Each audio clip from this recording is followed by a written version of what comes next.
हा नमस्कार शेतकरी बंधूंनो आणि भगिनींनो. नमस्कार सर्व शेतकऱ्यांनो. मी सतीश देशमुख, अध्यक्ष फोरम ऑफ इंटेलेक्च्युअल. आज आपण इथं कृषी तज्ज्ञ बाळासाहेब कुलकर्णी, राहणार सांगली यांचा आपण इंटरव्ह्यू घेण्यासाठी इथं आलेलो आहे. तुम्हाला तर माहिती आहे की कृषी प्रश्न इतका जटिल आहे आणि त्याच्यामध्ये वेगवेगळे अंग आहेत. त्याला एका छोट्या व्हिडिओमध्ये सगळं काही चर्चा होणार नाही, परंतु बहुतेक बरेचसे पॉईंट आम्ही इथं कव्हर करायचा प्रयत्न करणार आहोत. आणि ह्यांचा सरांचा खूप अभ्यास आहे, दांडगा अभ्यास आहे. यांच्याकडं लायब्ररी खूप मोठी, परदेशात त्यांचे काय परिस्थिती असा त्यांचा अभ्यास आहे, गाढा अभ्यास आहे. पण ह्यांचं जे नॉलेज आहे ते असं झाकले गेलेलं आहे, तर ते सगळ्यांच्या समोर यावं या हेतूने मी हे व्हिडिओ अरेंज केलेला आहे. बरेच वेळा मी त्यांच्या चर्चा करण्यासाठी त्यांच्या सांगलीला जाऊन प्रत्यक्ष भेटून बरेच वेळा त्यांच्याशी चर्चा केलेली आहे. खास सांगलीला त्यांच्या भेटीसाठी मी बरेच वेळा गेलेलो आहे. याच्यावर तुमच्या लक्षात येईल की त्यांचं नॉलेज किती भारी आहे. नमस्कार कुलकर्णी साहेब. नमस्कार देशमुख साहेब. हां नमस्कार. तर आपण आता वेळ न घालवता सुरू करूया. सर, मला असा प्रश्न पहिला विचारायचा आहे की तुम्ही बरेच वेळा म्हणत असता की रूरल आणि अर्बन इन्कम डिस्पॅरिटी म्हणजे त्याच्यामध्ये जे तफावत आहे की पर डोई उत्पन्न असेल शहरातलं किंवा ग्रामीण भागातलं, तर त्याच्याबद्दल तुमचं काय मत आहे सर? स्वातंत्र्य मिळाल्यापूर्वी 1945 ते 50च्या दरम्यान शेतीचा GDP, कृषी म्हणजे ॲग्रिकल्चर GDP, तर त्याची GDPची ग्रोथ रेट होती ही देशाच्या तुलनेत शेतीची 50% होती. बरोबर. हो. आज मात्र 14.5, 15, 16, 17, कधी कधी 18% जाते. 14 ते 18 या टक्क्याच्या दरम्यान शेतीचा GDP आहे. GDP जर कमी असेल तर त्यातल्या उत्पादनाची वाटणी शेतीत जगणारे लोक 60%, 70% पर्यंत आहेत. मग तिथे शेतीत दारिद्र्य पिकतं असा जो आरोप केला जातो तो चुकीचा आहे. शेतीत दारिद्र्य पिकत नाही. शेती पिकायची तशी पिकते. पाऊस कमी जास्ती पडतो त्याच्यावर थोडीफार कमी जास्ती होते. परंतु शेतीचा GDP, शेतीचं दरडोई उत्पन्न पाहिलं तर शेती ही शहरी मिळकतीपेक्षा अत्यंत प्रचंड उत्पादन देत असते. पण एवढं उत्पादन येऊन सुद्धा मात्र त्याच्या घरी दारिद्र्य पिकतं, शेतात नाही दारिद्र्य पिकतं. हा शब्द पहिल्यांदाच ऐकतोय मी. मग असं दारिद्र्य पिकण्याची अवस्था ज्या धंद्यामध्ये, ज्या व्यवसायामध्ये येते, त्यातली कर्मदरिद्री अवस्था त्या शेतकऱ्याच्या जीवनामध्ये कुटुंबाला पुरपळण्या इतकी सहन करावी लागते. मग कर्जबाजारी होतात. तो मग कायम प्रश्न विचार, शेतकऱ्यांच्या एवढ्या आत्महत्या का होतात? जगभरात शेतकऱ्यांच्या होतात का? किती प्रमाणात होतात? मग भारतातल्या शेतकऱ्यांनी शेती करून GDP एवढा असून पैसे मिळवून सुद्धा आत्महत्या करायची वेळ काय येते? कारण लोकांच्या अब्रूला हात घालणारी वसुली पद्धत, 48 चा कायदा सहकाराचा, असे विविध कायदे आहेत की ज्यामुळे शेतकऱ्याला सन्मानच मिळत नाही. आणि सन्मान नसणाऱ्या व्यवसायामध्ये आपण तगून राहणं ही दरवर्षी शेतीचं 1 वर्षाचंच बजेट असते, 1 वर्षाचंच साधारण पीक सालाचं उत्पन्न असते. ऊस पीक हे त्याला अपवाद आहे, ते थोडंसं 1.5 वर्षात हे होतं. पण येणाऱ्या पैशामध्ये आम्ही हिशेब काढतो. ग्रामीण भागातील उत्पादन आणि उत्पन्न वेगळे शब्द आहेत. उत्पादन टनात वजनात असतं आणि उत्पन्न पैशात असतं. मग शहरी भागातलं उत्पादन आणि उत्पन्न, शहरी भागात जिथे कुठे नोकरी व्यवसायात असतील, कारखान्यात असतील, ते सगळे लोक आपापलं काम करतात. पण त्यांचा आजचा शेतकऱ्याचा तुलनेत उत्पादनाचा जर आकडा बघितला तरी आम्ही हिशेब काढला, मग रूरल इन्कम आणि अर्बन इन्कम किती प्रेज आहे. रूरल इन्कम म्हणजे ग्रामीण मिळकत आणि अर्बन इन्कम म्हणजे शहरी मिळकत. या दोन्हीची तफावत काढली तर प्रचंड आहे. ग्रामीण भागातल्या माणसाकडे येणारा पैसा आणि शहरी भागातल्या येणाऱ्या लोकांकडे येणारा पैसा, याचे आकडे तज्ञांनी, सरकारांनी, नीती आयोगाने एकदा तपासून बघावे. त्याच्यावर एक कमिशन नेमून या विषयाचा पर्दाफाश करून एकदा या विषयावर उजेड टाकावा की का बाबा शेतीमध्ये लोकांना पैसे पुरत नाहीत, कुटुंबाची होळपोळ का होते, मुलाला शेती शाळेला पैसे नाहीत, मुलीला बसच्या परवा नांदेडमध्ये लातूरमध्ये एका मुलीने बसला पैसे बापांना दिले नाही म्हणून आत्महत्या केली. हे जे प्रसंग बघितले तर हृदयद्रावक प्रसंग आहेत. एवढे सुद्धा जर मुलीच्या शेतकऱ्याच्या बापाकडे एसटी बसच्या पासला पैसे नाहीत, मुलाच्या औषध पाण्याला शिक्षणाला नाहीत, बायकोच्या आजारपणाला नाहीत, मग हा पैसा येतो कधी, किती आणि कुठे जातो? नाही, त्याच्यावर आपले हा चांगला मुद्दा तुम्ही सांगितला. आणि रिॲलिटी सगळ्या लोकांना कळलं पाहिजे भारतातल्या, की आपण नेहमी असं अभिमानाने सांगतो की आमची अर्थव्यवस्था जगामध्ये 5वी झालेली आहे आणि नंतर हळूहळू कधीतरी 3री होणार आहे, GDP आमचा असा आहे. परंतु मी असा मुद्दा मांडला होता की GDP नुसता ॲब्सोल्यूट व्हॅल्यूमध्ये न घेता GDP पर कॅपिटा काढलं पाहिजे. तर त्याच्यामध्ये आपला देशाचा नंबर खूप खालचा आहे जागतिक क्रमवारीमध्ये, कारण आपली लोकसंख्या खूप असल्यामुळे आपला नंबर खूप खाली जातो. ती महत्वाचं बाब आहे, नंबर 1. नंबर 2 असं की 10% लोकांकडे 80% 70% संपत्ती एकवटलेली आहे. त्यामुळे तुम्ही एका डब्यामध्ये दोन्ही लोक टाकता, डब्बा हलवता आणि मग तुम्ही GDP पर कॅपिटा काढता. ते चुकीचं आहे. तुम्ही म्हणलं तसं नीती आयोगाने शहरामध्ये किती पर डोई उत्पन्न आहे म्हणजे GDP पर कॅपिटा आणि ग्रामीण भागामध्ये किती आहे त्याची आकडेवारी त्यांनी काढणं जरुरी आहे. तर आपल्याला रियालिटी कळेल हे सुद्धा आपण विकसित देश आहे का अजून अविकसित देश आहे. तुम्ही देश विकसित आहे, देशाची अर्थव्यवस्था 4 नंबरवर 5 नंबरवर आहे हे मान्य. देशाच्या अर्थव्यवस्थेशी निगडीत जर शेतकऱ्याची अर्थव्यवस्था तुलनात्मक दृष्ट्या अभ्यासली तर मग शेतकरी आत्महत्या कर्जबाजारी होऊन का करतो? बरोबर. या प्रश्नाचं उत्तर सरकारनंच द्यावं. तुम्ही प्रगती करता, विकसित देश म्हणता, हे तुमचे चांगले चांगले तुमच्या कामाच्या कर्तृत्वाचे शब्दाचे आकडेवारी आणि तुमचं स्वतःचं कौतुक तुम्ही करता, मग शेतकरी आत्महत्या होतात यावर तुम्ही का बोलत नाही? बरोबर. आणि मग शेतकऱ्यांना जर मिळकत व्हावीची असेल, शेतकऱ्यांच्याकडे 4 पैसे यायचे असतील तर शेतकरी संघटना नेहमी हुशारच दिवशी ओरडायचे आमचे शेतकऱ्यांचे पंचप्राण. हे म्हणायचे की शेती उत्पादन खर्चावर आधारित भाव पाहिजे. आता थोडीशी कन्सेप्ट बदलली आहे. आता आम्ही मागतो उत्पादन खर्चावर हवाच. नंतर तो मुद्दा नंतर घेऊया, मूल्यवर्धनाचा. ते मला म्हणायचे की तुम्ही नेहमी हा मुद्दा मांडत असता की जसं कामगारांना लेबर ऍक्ट आहे, कंपनी ऍक्ट आहे किंवा बरेचसे आणि कम्युनिस्ट पक्ष, मार्क्सवादी कम्युनिस्ट पक्षाने कामगारांचं शोषणावर खूप काम केलं आणि लढे दिले. त्या तुलनेने शेतकऱ्यांसाठी जो आहे सिक्युरिटी ऍक्ट, ते असं तुम्ही मागणी करता की फार्मर्स सिक्युरिटी ऍक्ट पण लेबर सिक्युरिटी ऍक्ट आहे का नाही आता सध्या आहे, म्हणजे लेबर सिक्युरिटी ऍक्ट म्हणजे कामगार सुरक्षा कायदा. बरोबर. तसा कायदा शेतकरी सुरक्षा कायदा तुम्ही का करत नाही नीती आयोगानं? हा कायदा केला तर तुमच्या त्रुटी लक्षात येतील की त्याची वसुली, त्याचं उत्पादन, दर ठरवण्याची पद्धत, त्याची विक्रीची मार्केटमधील बाजारातील पद्धत आणि शेतकऱ्याच्या हातात पडणारे पैसे आणि त्याला येणारा खर्च, मग तुमच्या सगळ्याच लक्षात येईल ना. पण तुमच्याकडे सगळ्या प्रकारचे तज्ञ आहेत. मग शेतकऱ्याच्या घरात दारिद्र्य पिकतं हे जे मी मुद्दा म्हणला त्याचं कारण तुम्ही त्याच्या मालाला त्याचा खर्च भागेल, त्याचं कुटुंब चालेल, तो सुखात जगेल एवढे पैसे देत नाही. तुम्ही शेतीमालाच्या दरावर नियंत्रण करता, त्यासाठी तुम्ही जीवनावश्यक वस्तू कायदा लागू करता. आणि या कायद्यातच त्याचं मर्म आहे. या कायद्यामुळे शेतकऱ्याच्या घरी दारिद्र्य पिकतं. मग हे कायदे तुम्हीच करता, धोरणं तुम्हीच आखता.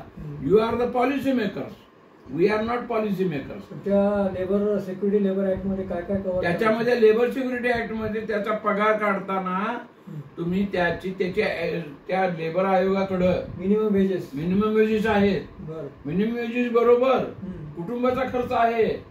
त्याच्यात सगळे बायकोच्या बाळणपणाचा खर्च सुद्धा दिला जातो की कुठे परगावी गेले, आठवड्याची सुट्टी, सगळे हिशेब आहेत त्याच्यात. मग कामगाराला जसा सुरक्षा कायदा देऊन योग्य पगार देऊन लेबर ऍक्ट आणि त्याची दर महिन्याची पे स्केल जी ठरवतात तशी पे स्केल ठरवण्याची जी पद्धत आहे त्याच पद्धतीनं शेतीमालाचे दर ठरवायची पद्धत विकसित करा. आणि तुम्ही कंट्रोल्ड रेट शेतीवर तुम्ही कायदे आणून का शेतीमालावर दर नियंत्रण करता ते डिकंट्रोल करा. अशी अनेक वर्षाची मागणी आहे डिकंट्रोल करायची. आणि मग बाजारात मध्ये त्याच्या खर्च भागेल एवढा दर तुम्ही दिला तर तुमच्याकडे हात पसरायची, कर्जबाजारी होण्याची आणि आत्महत्या करण्याची पाळीच येणार नाही. म्हणजे हा सगळा दोष शेतकऱ्याच्या पद्धतीचा दर ठरवण्याच्या बाजारातल्या पद्धतीत सरकारच्या धोरणाकडे येतो हा दोष. म्हणजे हा मुद्दा आपण नवीन आहे सर तुमचा, की आपल्याकडे अन्न सुरक्षा कायदा आहे, परंतु अन्नदाता सुरक्षा कायदा नाही आहे. हे फार, आणि तो सर्वाला पोषण करतो जगाला अन्नदाता म्हणजे आपणच नाही, भारतातले 141 कोटी देश नाही तर परदेशात पण आपला खूप शेतमाल एक्सपोर्ट करतो आपण. म्हणजे सर्वांना आपण हे करतो, तर ते अन्न सुरक्षा कायदा ही नवीन मागणी आपण पुढे रेटायला हरकत नाही. कुलकर्णी साहेब मला विचारायचं, शेतकरी फार्मर्स सिक्युरिटी ऍक्ट झाला पाहिजे. करेक्ट. बरेच दोष आपोआप निघून जातील. दुसरं असं आहे की आपलं शेतीमाल आणि ही बाजारपेठ याच्यावर आपण बरेच वेळा चर्चा करतो, पण याच्यामध्ये आपल्या काय अपेक्षा काय आहेत, आपल्या मागण्या काय असल्या? काय होतं, बाजारपेठेमध्ये एक ही बाजारपेठ संघटित आहे, सुरक्षित आहे, दलालांची पेठ म्हणून प्रसिद्ध आहे. रॅकेट असलं, रॅकेट आहे. मग आता हे दलाल काय करतात, शेतकरी माल विक्रीला येणार आहे तो किती निघणार आहे, लागण कशी झाली आहे, सगळे आकडे खरोखर गोळा करतात आणि दरवर्षीच्या पिकाच्या बाजारातल्या गरजा, डिमांड अँड सप्लाय याचा अभ्यास करतात. आता एवढा सगळा अभ्यास काही शेतकरी आणि शेतकरी संघटना करत नाही. म्हणजे मालाच्या दराच्या मागणीचा पुरवठ्याचा सिद्धांत जो आहे, मागणी पुरवठा, डिमांड अँड सप्लाय, याचा अभ्यास करणारे लोक बाजारात रेट ठरतात आणि ते त्यांना बँका कर्जही देतात साठवण करायला, ठेवायला, विकायला, वितरणाला.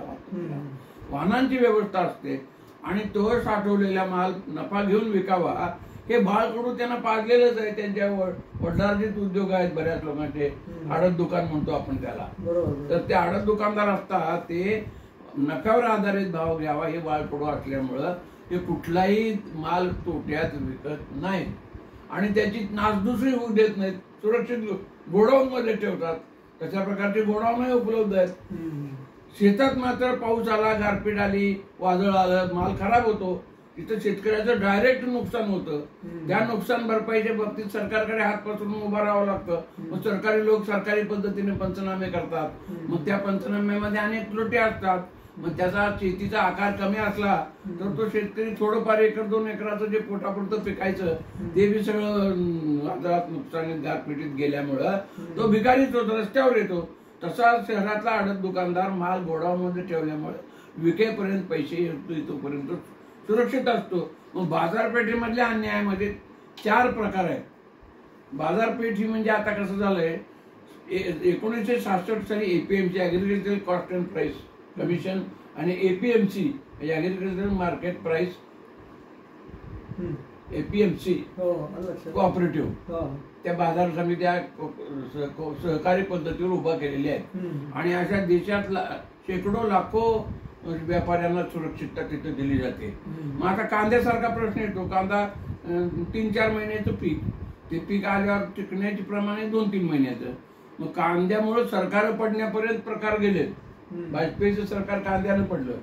मग कांद्याचे भाव लोकांना परवडतील, शेतकऱ्याला परवडतील अशी धोरण 75 वर्षात अजूनही सरकारला स्थापन करता आलं नाही अपयशी आहे सरकार. मग आता अशा विषयावर परदेशातले काय करतात काय नाही याचा अभ्यास करून सरकारनं कांदा उत्पादकांना संरक्षण द्यावं, कांद्याची पुरवठा लोकांनाही द्यावा. आणि उभी निर्यात बंदी करून तुम्ही शेतकऱ्यांना घोषणाबंदी का करता? का शेतकऱ्यांचे पैसे अडवता? शेतकऱ्यांना पैसे मिळवण्याची संधी आली की तुम्ही योग्य दरात माल पुरवठा करण्याचा, म्हणजे तुम्ही काय करता, ग्राहकाचं संरक्षण करता, उत्पादकाचं करत नाही. ही तक्रार आहे आमची. बरोबर आहे, बरोबर, योग्य तक्रार आहे, योग्य तक्रार आहे. हे जे हे मानसिकता जी आहे शहरी लोकांची बदलायचं फार मोठं आव्हान आहे. त्यांना अजूनही मेथीची जुडी 10 रुपयालाच पाहिजे असती. आता 76 वर्ष आम्ही आईचा बोट धरून स्टँडवर गेलो पूर्वी, केळं 10ला 10, 10ला 10, 10ला 10, अजून मी तेच 10ला 10, 10ला 10.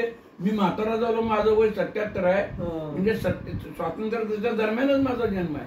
मग 77 वर्षात ती 10ला 10, 10ला 10 ऐकून माझे आता कान कंटाळले. नाही, हा सोपा मुद्दा आहे, पण त्याच्या मागे फार मोठं तत्व. हा, मग ह्याच्या मागे फार मोठं अर्थशास्त्र आहे. अर्थशास्त्र आहे. हा, म्हणजे तुम्ही आता 10ला 10 नको आहे, 100ला 10 व्हायला पाहिजे. तेव्हा त्या केळाचे पैसे शेतकऱ्याला योग्य मिळतात. आणि केळी उत्पादक योग्य पैसे मिळाल्यामुळे कर्ज फेडून सतत फायद्याची सुखाची शेती करेल. आमची अपेक्षा आहे, आम्हाला सुखाची शेती पाहिजे. आणि आमचे जे कुटुंब आहे त्यांचं जगली पाहिजे, शिक्षण वगैरे त्यांचा दर्जेदार जगणं. शहरातल्या महिना 30,000 पगारवाल्यासारखं द्वितीय श्रेणीच्या कर्मचाऱ्या इतकं आमची मिळकत वाढली पाहिजे. नाही, या संदर्भात अजून एक मुद्दा आहे की सेबीनी म्हणजे फ्युचरिस्टिक मार्केट म्हणून जे असतं होय, त्याच्यामध्ये सरकारने 7-8 पिकांवर बंदी घातलेली आहे. तो विषय आपण पुढच्या भागामध्ये चर्चा करूया.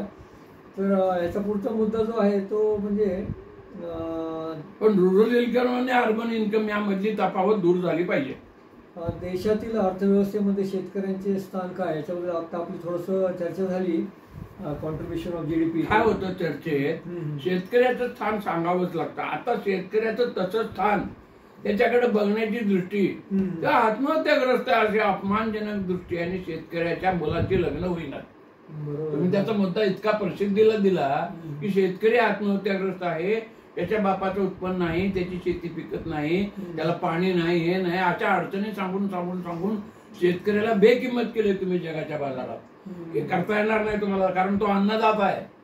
आणि कारण सांगताना नापिकी वगैरे सांगतात. बरोबर. आणि तुम्ही तुमचं जे शेतीमालाच्या दराचं नियंत्रणाचा कायदा आहे जीवनावश्यक, तो दडवून ठेवता, तो शेतकऱ्यापर्यंत पोहोचवत नाही. अजून आतापर्यंत 5 लाख शेतकऱ्यांनी जास्त 7 लाख. केली.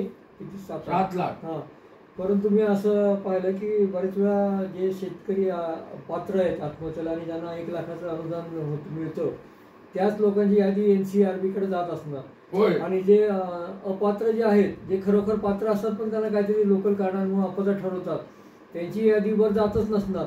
म्हणजे हा आकडा जो आहे ना जवळपास आता 10 लाखाच्या वर गेला असणार मी तर म्हणतो. होय होय, 10 लाखाच्या वर गेलाय. त्याचं आज सर्वेक्षणच केलं गेलं नाही. आता आधुनिक एकदा अपडेट व्हायला पाहिजे आणि एकूण देशातल्या शेतकऱ्यांनी आत्महत्या किती लोकांनी केल्या याची आकडेवारी प्रसिद्ध व्हायला पाहिजे, याची मागणी आहे माझी.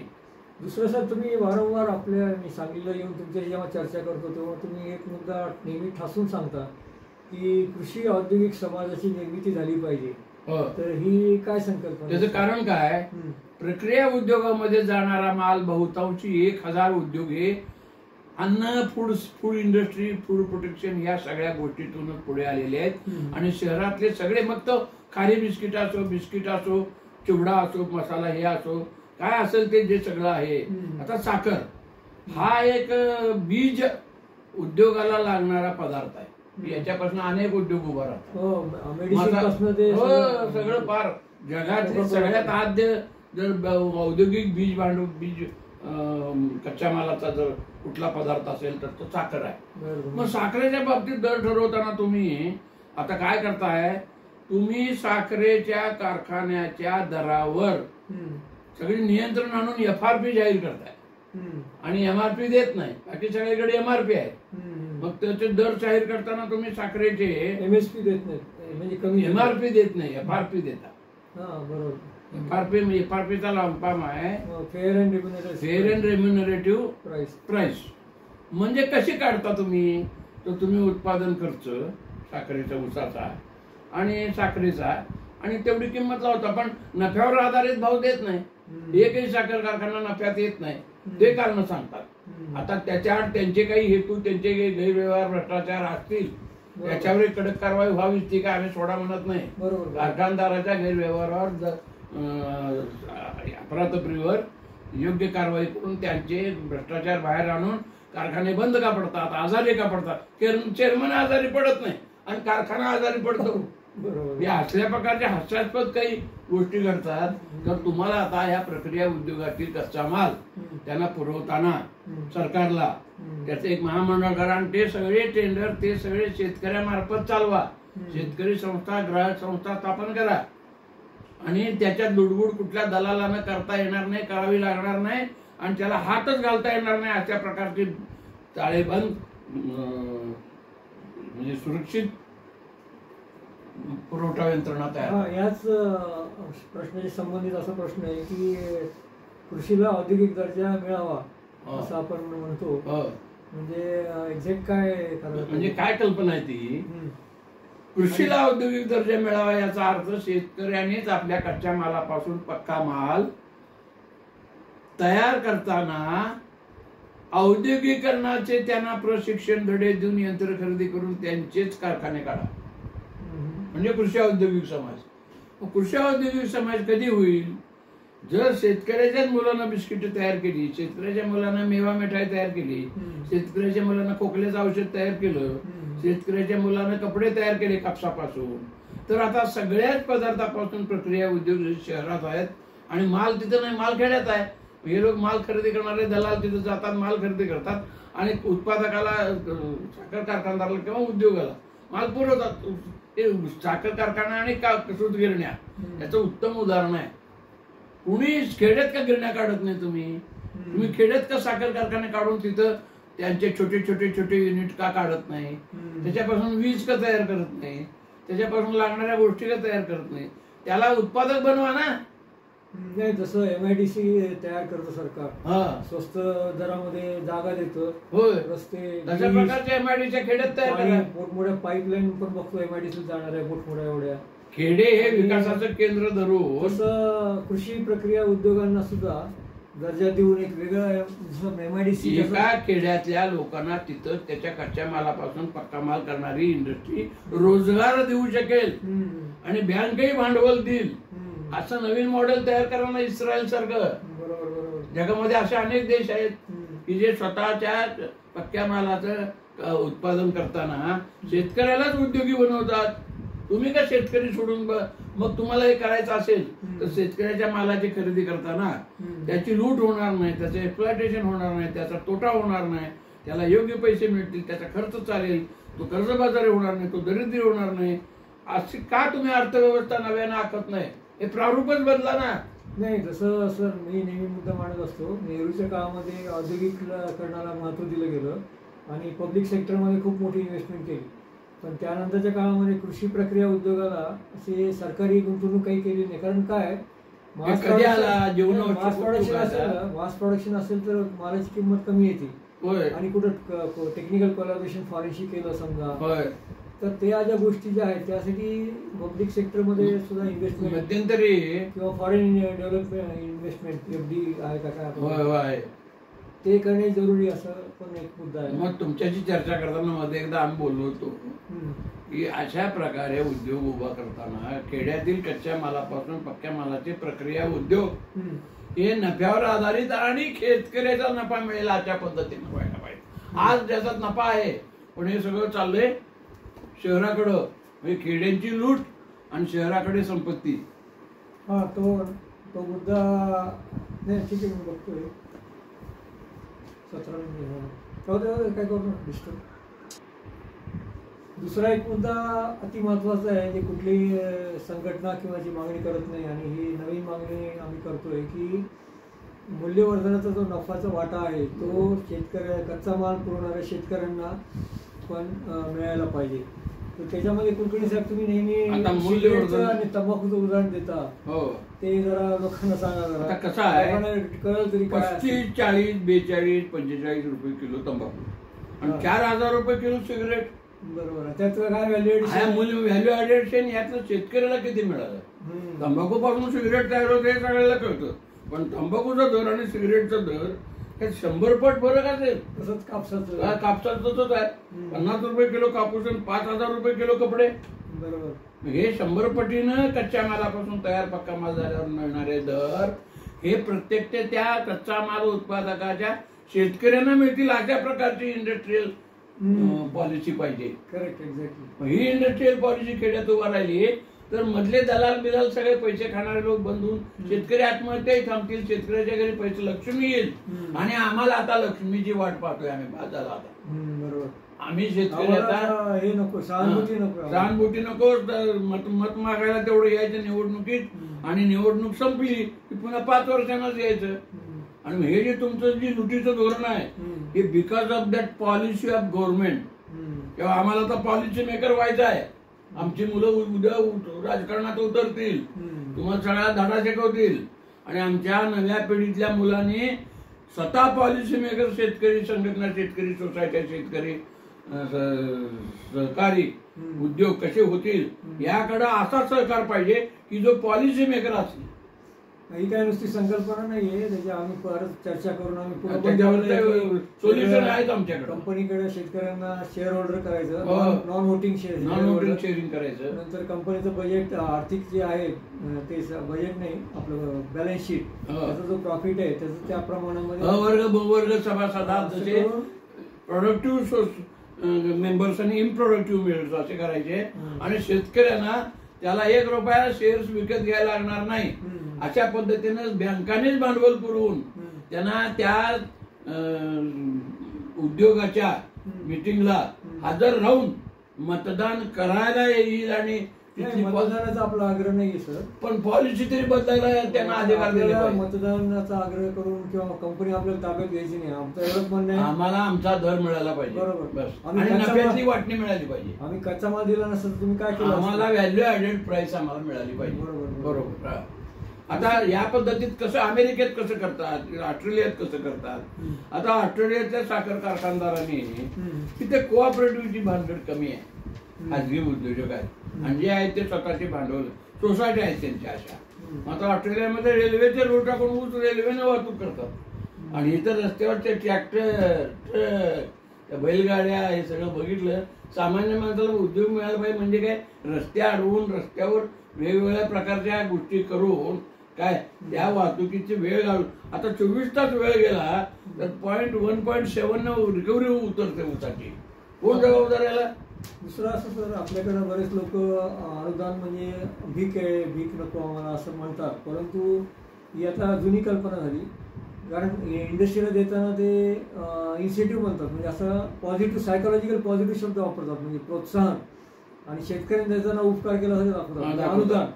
पण मला हे विचारायचं तुम्हाला की परदेशामध्ये मी असं ऐकलंय कितीतरी लाखो डॉलर लोक चीनमध्ये, जपानमध्ये, अमेरिकेमध्ये जे पर्टिक्युलरली कृषी हे आहेत, तर त्याबद्दल तुम्ही काय सांगाल सर?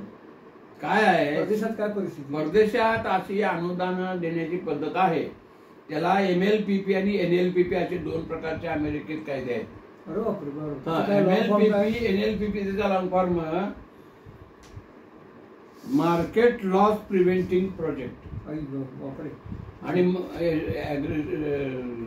NLPP म्हणजे लँड लॉस प्रिव्हेंटिंग प्रोजेक्ट. आता हे इतकं लॉंग विजन आहे, याच्यामध्ये इतकं दूरदृष्टी आहे, इतका विशिष्ट हेतू. आता लँड लॉस प्रिव्हेंटिंग प्रोजेक्ट म्हणजे काय, तर त्याच्यात गारपिटीपासून, पावसापासून, वादळापासून संरक्षण, रोग पडले तर रोगापासून सुद्धा संरक्षण सरकार देत आहे, आणि आम्ही सबसिडी दिली नाही म्हणतोय.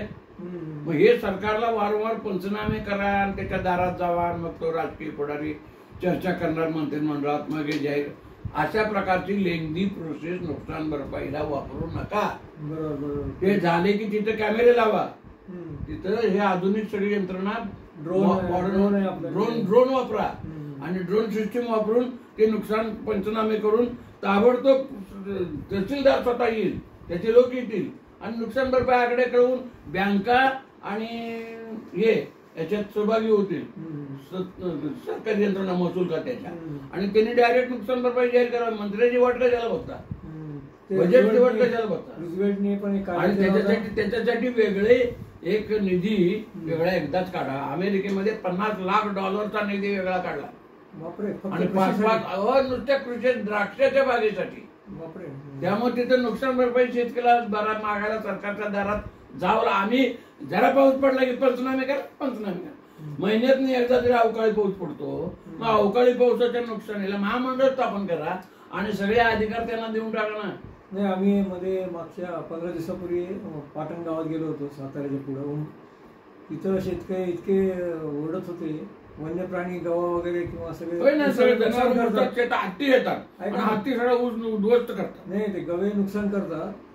ते गेले, परत दुसऱ्या वेळा तिसऱ्या वेळा आले ना, तो पंचनामा करणार काय म्हणतो, एकदा नुकसान भरपाई दिली ती पण तटबंदी असती, दुसऱ्यांदा परत झालंच नाही. आता याचं परत नाही पंचनामा करणार. म्हणूनच आम्ही फार्मर सिक्युरिटी ऍक्ट सुद्धा का मागतोय, तर त्याच्यातच पीक सिक्युरिटी येते, म्हणजे क्रॉप सिक्युरिटी ऍक्ट सुद्धा त्याच्या अंतर्गत येतो. पीक संरक्षण त्याच्या अंतर्गत म्हणजे तुम्हाला फार्मरची security. What is the security? It comes to the security to that crop also which is yielded in the land. So that is land loss. Prevention project, land loss prevention project correct. आणि market loss. आता market loss म्हणजे काय, तर उद्या तेजीमध्ये येते आणि मगच व्यापारी साठा करतो आणि कमी दरानं माल घेऊन कमी दरानं पुरवतो. पण त्यांचं संगनमत आहे व्यापारी आणि कारखानदार. आणि शेवटचा मुद्द्याकडे वळतो की हे सरकारचं जे आयात निर्यात धोरण आहे घरसोड, कधी आयात हे करायचं, निर्यात बंदी करायची, त्याच्याबद्दल तुमचं काय, आपल्या काय भावना असतात? हे निर्यात बंदी वगैरे करण्याचे सरकारचे अधिकार, सरकारनं आमच्यावर कुठलीही बळजबरी कायदा काय, आमचं डी कंट्रोल करा. डी कंट्रोल पूर्ण ताबडतोब डी कंट्रोल म्हणजे शेतीमालावरचे दराचे नियंत्रण, विक्रीचे नियंत्रण, निर्यातीचे नियंत्रण हे सगळं सरकारकडनं काढून घ्या, आम्हाला द्या. आणि तुम्ही एकदा कुठेतरी आता शेतकऱ्याला सुखाचे दिवस येतील अशी पॉलिसी राबवा. हे बाद झालं. ग्राहकाच्या संरक्षणात तुम्ही जे करताय ग्राहक संरक्षण, त्याच्यामुळे हे उद्भवलेलं. ते नेहरूंच्या पासून ही पॉलिसी आहे.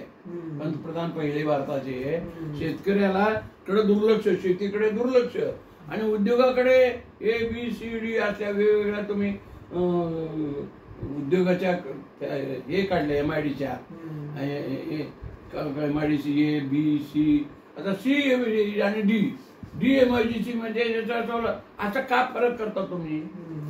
कुठलीही MIDC उभा राहताना त्याला द्याव्या लागणाऱ्या सवलती आणि सबसिडी, मध्यम हेवी इंडस्ट्री असं करा की, पण त्यासाठी त्याच्यातल्या अनुदानाचे बदल करू नका.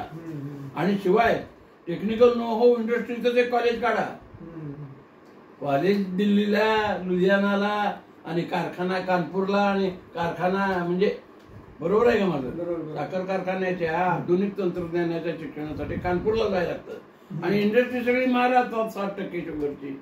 मग हे डी कंट्रोल कमी करा, साखरेला योग्य दर द्या, नाहीतर द्विस्तरीय पॉलिसी राबवा साखरेची. जेवढं किचन शुगर जी लागते 20-21%, ती किचन शुगर 17-18% द्या. आणि 80 रुपये किलोनं उद्योगांना साखर द्या. खोकल्याचं औषध आणि पेढ्याला साखर 30 रुपये किलोनं जाते. बाकी कुठल्याही उद्योगात साखर 30 रुपये किलोनं जाते. आणि ते स्वतः त्यांचा प्रॉडक्ट कितीला विकतात? मी तंबाखूचं उदाहरण सांगितलं ना तुम्हाला, 30 रुपये किलो तंबाखू. द्विस्तरीय भाव आम्ही 3 वर्षापासून झगडतोय. मग तुम्ही द्विस्तरीय भाव द्या ना. तुमची फार मोठी कन्सेप्ट आहे ती. द्विस्तरीय भाव करा शेतीमालाचे. उद्योगाला माल देताना गव्हर्नमेंटची मध्यस्थी नको आहे, दलालाची मध्यस्थी नको आहे. उद्योगाने थेट शेतकऱ्याकडनं माल घ्यावा आणि ते व्हॅल्यू ऍडेड जी तुमची जी कन्सेप्ट आहे, व्हॅल्यू ऍडेड म्हणजे मूल्यवर्धन नफा जो आहे तो त्यातनं शेतकऱ्यापर्यंत पोहोचला पाहिजे, शेतकरी नफ्यात आला पाहिजे. एक साधी गोष्ट आहे की सरकार आयातीचे करार करते 3-3 वर्षाचे मलेशिया बरोबर किंवा पाम तेलाचे, पण कधी निर्यातीचा करार केल्याचं कधी ऐकू येत नाही. म्हणजे निर्यात महामंडळ स्थापन करताना आणि निर्यात करताना शेतकऱ्याची गळचेपी करून निर्यात बंदी करू नये. आमचा विरोध आहे निर्यात बंदी. मग तो कांदा असो, कापूस असो, तंबाखू असो, पणन मंडळ असू द्या किंवा MCCI असू द्या, Maratha chamber of commerce for industry and agriculture, यांचं मी पाहिलं. हे सगळं झालं, ट्रेनिंग देतात फक्त. हे सगळं झालं. आता याला वाचा फोडायला लोकप्रतिनिधींना आडवाना जागोजागी आणि त्यांना सांगा या आम्हाला हे पाहिजे, तू देणार आहेस का, तुझ्या पक्षाचा जाहीरनामा आण, तुझ्या पक्षाच्या अध्यक्षाला आण. आणि गावोगावी आम्हाला या सुधारणा करून त्या अंमलात आणण्यासाठी आम्हाला आता शेती धोरणामध्ये कम्प्लीट बदल पाहिजे. बरोबर. आणि शेवटचा प्रश्न सर की शेतकऱ्यांची क्रय शक्ती, खरेदी शक्तीवर सगळं अवलंबून आहे. क्रय शक्ती म्हणजे तर माल खरेदी करताना बाजारात आम्ही जातो शेतकरी, तर खिशात पैसेच नसतात. त्यामुळे आज बाजारपेठेवर मंदीचं सावट आलंय, ग्राहकाच्या खिशात पैसा नाही. कारण सॅच्युरेशन झाले. एक फ्रीज घेतला, दुसरा कोण घेईल? एक फर्निचर घेतलं, दुसरं कोण घेईल? मग आता दुसरा ग्राहक शोधायचा असेल तर ग्रामीण भागात ही गरज आहे फर्निचरची, फ्रीजची. औद्योगिक प्रॉडक्ट घेण्यासाठी क्रय शक्तीसाठी 60% मार्केट ग्रामीण भागात आहे ना. ते क्रिएट करा ना. डोक्यात का नाही, त्यांच्या खिशात पैसे द्या म्हणजे ते खरेदीला येतील आणि मंदी जाईल आणि देशांतर्गत अर्थव्यवस्था बळकट होईल, निरोगी होईल, सदृढ होईल. हे काय नुसते फ्लायओव्हर आणि जगाच्या अर्थव्यवस्था 4 नंबरला आले. अरे शेतकरी मरायला लागले तिकडे बघा की. आणि आता रोज आहे बरं काय ग्रामीण भागात प्रचंड रोज आहे. होय ना? ह्या पॉलिसी विरुद्ध. हम्म. कांदा निर्यात बंदीवर तर प्रचंड राग आहे. तेव्हा तुम्ही वेळेत बदल करा आणि पॉलिसी मेकिंग करताना नीती आयोगानं शेतकऱ्याच्या खिशात पैसा जाईल अशी अर्थव्यवस्था, उद्योग व्यवस्था आणि अशा प्रकारची बँकांची व्यवस्था ही तुम्ही निर्माण करा. मित्रांनो, तुम्ही ऐकलं का? तुम्हाला लक्षात आलं असेल की सरांचा किती गाढा अभ्यास आहे आणि आम्ही नेहमी चर्चा करत असतो. आणि सर, तुम्हाला शेवटी काय सांगा वाटेल? तुम्हाला फ्री डिस्कशन करू शकतो. आता कृषी औद्योगिक समाज दोनच वाक्यात सांगतो. हा सर. एक, ग्रामीण भागातील लोकांनी स्वतःच्या कच्च्या मालाचं पक्क्या मालात रूपांतर करायची विद्या औद्योगिकरणाची प्राप्त करावी. शेतकरी उत्पादक कंपनी आणि व्हॅल्यू ऍडेड जो नफा मिळतो तो निश्चित मिळतो, तो आपल्या पदरात पाडून घ्यावा. बस हेच हीच खरी सुधारणा. म्हणून नादाला लागू नका, राजकारण करू नका. आणि ह्या ज्या सहकारी संस्था गावातल्या आहेत त्याच्याकडे फार उलटू नका यात. आता त्यापेक्षा सहकारी औद्योगिक संस्थांच्या स्थापन करा. तरी मित्रांनो, तुमची सगळ्यांची रजा घेतो. नमस्कार. अजून काय प्रश्न असतील तर? नमस्कार.